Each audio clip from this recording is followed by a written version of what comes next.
Imaginez que vous passiez du statut de meilleur joueur de la planète à une cellule de prison dans un autre pays. Ou pire encore, à mettre fin à votre vie après avoir tout perdu. Voici les 7 footballeurs qui ont tout perdu. Tout d'abord, le roi de la samba brésilienne a perdu sa couronne et s'est retrouvé derrière les barreaux. Au milieu des années 2000, Ronaldinho était le roi du football. Il a tout fait, je veux dire des buts, des passes décisives, il avait les qualités de fou et il était même devenu la première personne à franchir la barre des 1 million de vues sur YouTube.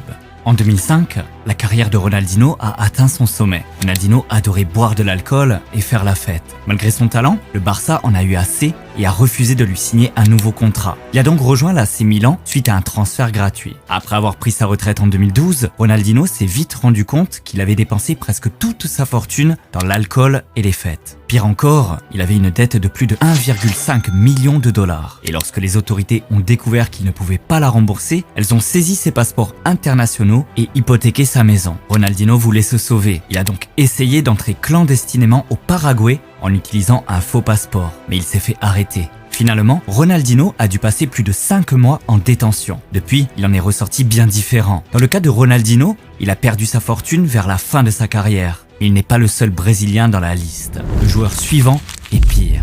Je ne pense pas que quelqu'un corresponde mieux à cette description qu'Adriano. Imaginez que vous soyez si bon, avec un tir très puissant, au point que cette puissance est évaluée à 99 dans un jeu vidéo.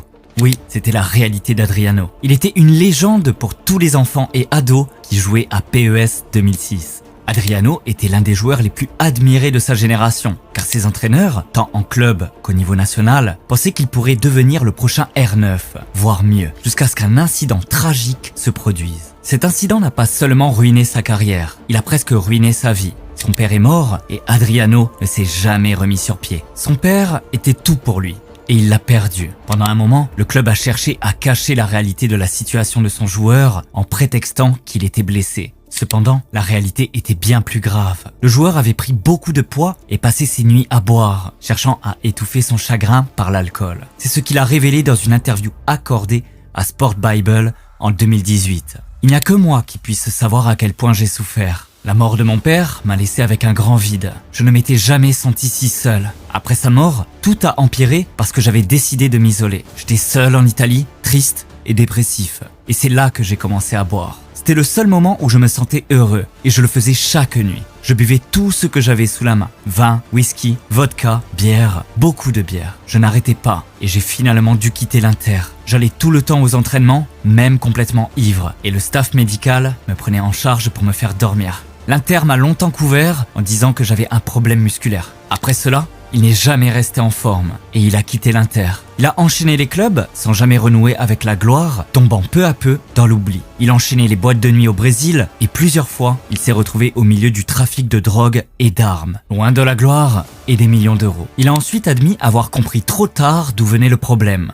Toujours dans cette interview accordée à Sport Bible, il déclare « J'ai compris d'où venait le problème bien plus tard. Mes amis ne faisaient rien sauf m'emmener en boîte de nuit au milieu des femmes et de l'alcool, sans penser que cela pourrait me nuire. En rentrant au Brésil, j'ai perdu la gloire et l'argent, mais j'ai retrouvé la joie de vivre et la paix. Une fin bien triste pour un joueur très exceptionnel. » Le joueur suivant, adoré par tout un pays, Diego Armando Maradona, n'a plus besoin d'être introduit pour sa carrière de footballeur. Maradona était un roi. Dans certaines régions d'Argentine, il est considéré comme un personnage sacré. Il semblerait que l'amour des fans n'ait pas été aussi fort en Italie que dans son pays natal. Légende du football ou pas, les employés du bureau des impôts s'en fichaient. Ils voulaient juste qu'il paye ses impôts. Mais Maradona n'était pas très enthousiaste à l'idée de le faire, puisqu'il a dû s'acquitter d'une facture fiscale astronomique d'une valeur de plus de 43 millions de dollars. Vous pensez que c'est fou? Voici la partie la plus choquante. Maradona a affirmé qu'il ne savait pas qu'il devait autant d'impôts et a même reproché aux autorités de ne pas l'avoir informé plus tôt. En effet, la prochaine fois qu'il a été vu en Italie, les autorités lui ont confisqué 2 montres Rolex d'une valeur de 15 000 € et 3 boucles d'oreilles en diamant d'une valeur de 25 000 € afin de récupérer leur argent. Maradona savait alors que s'il ne voulait pas perdre tout ce qu'il possédait, il ferait mieux d'éviter de se rendre en Italie pendant un long moment. Et c'est ce qu'il a fait. Dans le cas de Maradona, il pouvait se cacher chez lui en Argentine. Mais ce type est devenu tellement fauché qu'il n'a pas pu se payer le billet d'avion pour rentrer chez lui. Lorsqu'il a signé à Manchester United, j'ai vraiment cru qu'Eric Djemba était si bon qu'il l'avait nommé 2 fois. À cette époque, Djemba était censé être le successeur du légendaire Roy Keane après le départ de ce dernier. Mais disons que les choses ne se sont pas passées ainsi. Djemba n'a passé que 18 mois à United, mais avec un contrat de 75 000 $ par semaine. Cela aurait dû être suffisant pour lui permettre de lancer un projet et épargner de l'argent. Le seul problème, c'est qu'il ne voyait pas les choses comme ça. Du moins, c'est ce que pensait son agent. Car écoutez bien, le mec aurait eu plus de 30 comptes bancaires qu'il a essayé d'utiliser pour couvrir ses emprunts. Ajoutez à cela un divorce compliqué en 2016 avec sa femme Rachel. Ensuite, Djemba a été déclaré en faillite. Pour quelqu'un qui est censé être le prochain Roy Keane, on peut dire sans risque de se tromper que celui-ci n'a tout simplement pas assuré. Ronaldo Nazario, R9, était une véritable légende à l'époque de sa jeunesse. Pour vous montrer à quel point il était génial, il a remporté le Ballon d'Or avant même d'avoir atteint l'âge de 20 ans. R9 est devenu l'un des joueurs les plus redoutés au monde. Il a joué pour des clubs comme Barcelone et l'Inter Milan, mais c'est à Madrid que Ronaldo a commencé à dégringoler. Il a commencé à gagner tellement d'argent qu'il a mis le jeu de côté et a voulu faire la fête et vivre sa vie. Mais Madrid n'était pas prêt à le payer